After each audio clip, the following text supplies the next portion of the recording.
മലപ്പുറം ചട്ടിപ്പറമ്പിൽ വീട്ടിലെ പ്രസവത്തിനിടെ യുവതി മരിച്ച സംഭവത്തിൽ ഭർത്താവ് സിറാജുദ്ദീന്റെ അറസ്റ്റ് രേഖപ്പെടുത്തി. കേസിൽ സിറാജുദ്ദീനെ ഒന്നാം പ്രതിയാക്കിയാണ് കേസെടുത്തിരിക്കുന്നതെന്ന് ജില്ലാ പോലീസ് മേധാവി ആർ വിശ്വനാഥ് പറഞ്ഞു. സിറാജുദ്ദീന് സഹായം ചെയ്തവരിലേക്കും അന്വേഷണം നടത്തുമെന്ന് SP വ്യക്തമാക്കി. തെളിവ് നശിപ്പിക്കലിനും കേസെടുക്കുമെന്ന് SP അറിയിച്ചു. ആശുപത്രിയിലായിരുന്നുവെങ്കിൽ ബുദ്ധിമുട്ട് ഒഴിവാക്കാമായിരുന്നു എന്നാണ് പോസ്റ്റ്മോർട്ടം ചെയ്ത സർജൻ പറഞ്ഞത്. ആദ്യ 2 പ്രസവം ആശുപത്രിയിലും 3 വീട്ടിലും.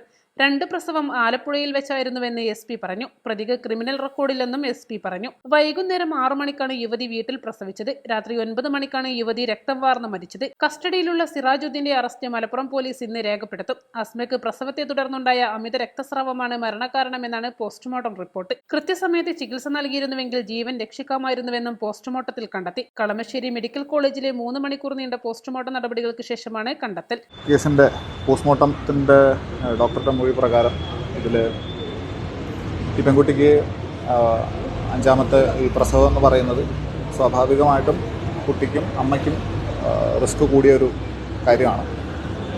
അതൊരു മെഡിക്കൽ സപ്പോർട്ടോടു കൂടി ഹോസ്പിറ്റൽ അറ്റ്മോസ്ഫിയറിൽ ചെയ്തിരുന്നെങ്കിൽ ഇത്തരത്തിലുള്ള എല്ലാ കോംപ്ലിക്കേഷൻസും ഒഴിവാക്കാമായിരുന്നൊരു സാഹചര്യം ഉണ്ടായിരിക്കെ അതിന് എല്ലാവിധ മുൻകൈയും എടുത്ത് അതിനെ സപ്പോർട്ട് ചെയ്ത് അത് നടത്തിയ അതിൽ പ്രധാനമായിട്ടുള്ള ഹസ്ബൻഡിന് നമ്മൾ 105 BNS, അതായത് culpable homicide not amounting to murder, അതിൻ്റെ വകുപ്പ് പ്രകാരവും കൂടാതെ ഇതിനെ തുടർന്നുള്ള തെളിവ് നശിപ്പിക്കലിൻ്റെ ഭാഗമായിട്ടുള്ള ചെയ്തിരിക്കുന്ന കാര്യങ്ങൾ ഈ ബോഡി തന്നെ പെരുമ്പാവൂർക്ക് കൊണ്ടുപോവുകയും മറ്റ് കാര്യങ്ങളും ചെയ്തിരിക്കുന്നതിൻ്റെ അടിസ്ഥാനത്തിൽ ഈ 2 വകുപ്പുകൾ കൂട്ടിച്ചേർത്തുകൊണ്ട് ഇപ്പോൾ കോടതിയിൽ ഹാജരാക്കാനുള്ള നടപടികളിലേക്ക് പോയിക്കൊണ്ടിരിക്കുന്നു.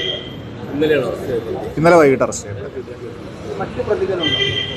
ഇതിൽ സഹായം ചെയ്തിട്ടുള്ള മറ്റുള്ളവരിലേക്കുള്ള അന്വേഷണം ഇന്ന് പ്രതിയെ കസ്റ്റഡിയിലെടുത്ത് കൂടുതലായിട്ട് വിശദമായിട്ട് ചോദ്യം ചെയ്തിട്ടുള്ള മറ്റു കാര്യങ്ങൾ ചെയ്യേണ്ടതുണ്ട്.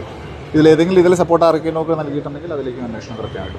ശനിയാഴ്ച രാത്രി 9 മണിയോടെയാണ് വീട്ടിൽ നടന്ന പ്രസവത്തെ തുടർന്നുള്ള അസ്മയുടെ മരണം. മലപ്പുറം ചട്ടിപ്പറമ്പിൽ വാടകയ്ക്ക് താമസിക്കുകയായിരുന്നു അസ്മയും ഭർത്താവ് സിറാജുദ്ദീനും. ആശുപത്രിയിലേക്ക് കൊണ്ടുപോകാനോ ചികിത്സ നൽകാനോ സിറാജുദ്ദീൻ തയ്യാറായില്ല. 5ാമത്തെ പ്രസവമായിരുന്നു അസ്മയുടേത്. East Live, Malappuram.